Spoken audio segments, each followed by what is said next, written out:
What's going on, everybody? You're tuned into Body Geeks. Today I'm going to give you my predictions for the 2019 212 Olympia. Let's get started. So first we have to mention that Flex Lewis, the 7-time 212 champion, is not doing the show this year. Flex has retired from the 212 division. He's taken a year off to put on some mass so that he can come back next year and compete in the open division and see if he has a shot at the full Mr. Olympia title. Another guy worth mentioning that's not in the show this year is Jose Raymond. Jose was always a front runner, one of the guys that was pushing Flex throughout his career, and Jose is officially retired as well. So with those two guys gone, before we get into my predictions for who's going to take the title this year and who's going to place well in this class, we also have to mention that HADI CHOOPAN might be in this class. And if he is, even if it's a smaller version of him that we saw in Vancouver, he's still a major threat to win this title. So I'm going to fulfill my prediction here as if HADI's doing the Open. And that's simply because I hope he does the Open. I don't have any proof of that. So we're going to have to wait and see what HADI or his coach, Hani Rambod, have to say as far as what division he's going to compete in. So I really hope that HADI CHOOPAN does the Open this year. Now, if he does the 212, I'll still be really excited to see him square up against Lunsford to try and take over a title that Flex has now left behind. But the real storyline that I think a lot of people wanted to see for so long was to get HADI and Flex on the Olympia stage next to each other for the 212 title. Now, since Flex is retired from 212 and he's moving on to Open, we know that that can't happen. Now, the fact that HADI is in the Olympia this year, and we're still waiting at the point in time of making this video, we're still waiting to see if he's going to do Open or 212. You know, if he does the Open and he places well this year, well, that really kind of sets the bar higher for Flex to do well at the Open next year. And it's a possibility that, assuming HADI can still get into the States next year for the Olympia, that we can see HADI versus Flex on an Open stage instead of the 212. And that's basically taking the old story, sprucing it up a bit, make it even better, and letting it take off, you know, from before Flex retired and everything else. So, like I said, personally, I hope to see HADI in the Open class. If he's in the 212, I think he's going to be battling with Lunsford. But, you know, time will tell, so we're going to have to stay tuned in for that. All right, now let's get to the fun part. Here's my top 5 for the 212 Olympia this year. Coming in 5th place, I have Hidetaka Yamagishi. Now, Hide is a dangerous bodybuilder. He did well in the Open, but he tends to lose a little bit of fullness and size to make way for the 212 division. When he does that, his body tends to lose some of that pop or some of that wow factor that he has as an Open competitor. Now, that said, Hide is going to come in really good condition. He's very consistent with that. He's a very good poser, knows how to display his physique, and he's a veteran, so I expect Hide to be top 5. I have Kamal El Garni coming in 4th place. Now, this is another veteran bodybuilder, not so much a veteran on the Olympia stage, but based on what I saw from him last year, we can expect some pretty good aesthetics and balance and proportions, as well as some really good conditioning. Enough so that I think he can overtake a 212 version of Hide. I do expect them to battle, but I do think that Kamal's going to come out on top in that 4th spot. Coming in 3rd, I have Ahmad Ashkenani. Now, earlier this year, Ahmad beat Eduardo Correa, but it was controversial. Some people thought that Eduardo won. Some people still said that Ahmad won. Let's put it this way. There was a battle. So I think this year on the Olympia stage, the battle between 3rd and 2nd is going to be between Ahmad and Eduardo Correa. Now, both of these guys are freaky in their own way. Both of them have tremendous upper bodies. I think that Correa comes in a little bit better condition. That's more of his calling card, more of his ace up his sleeve as a freak.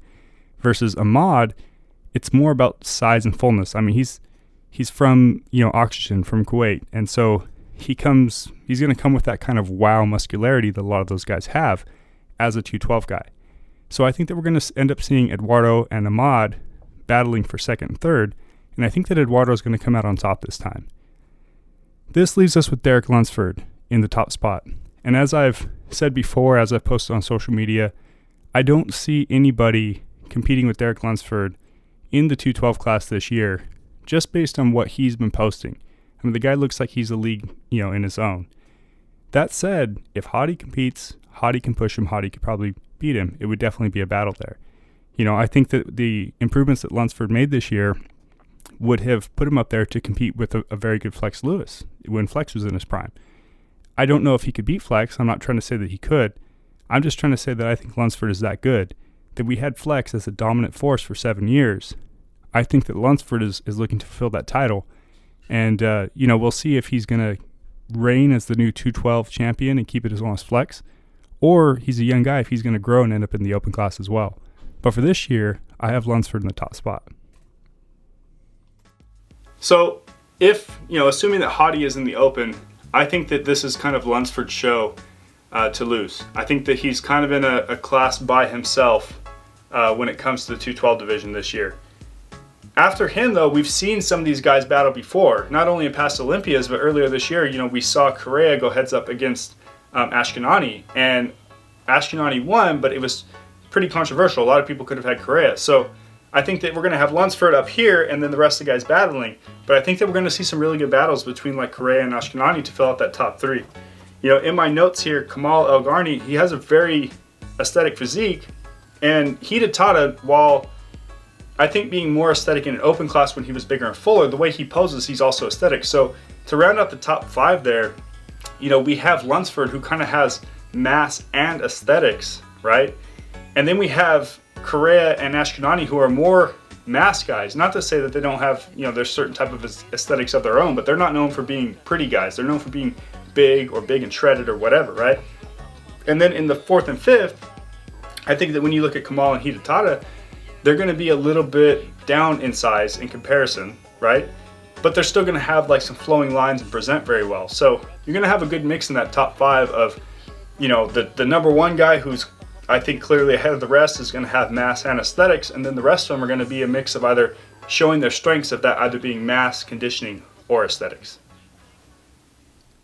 Now, even though I just gave you my top 5, I have to mention that there's several guys that are going to definitely be fighting to make that top 5.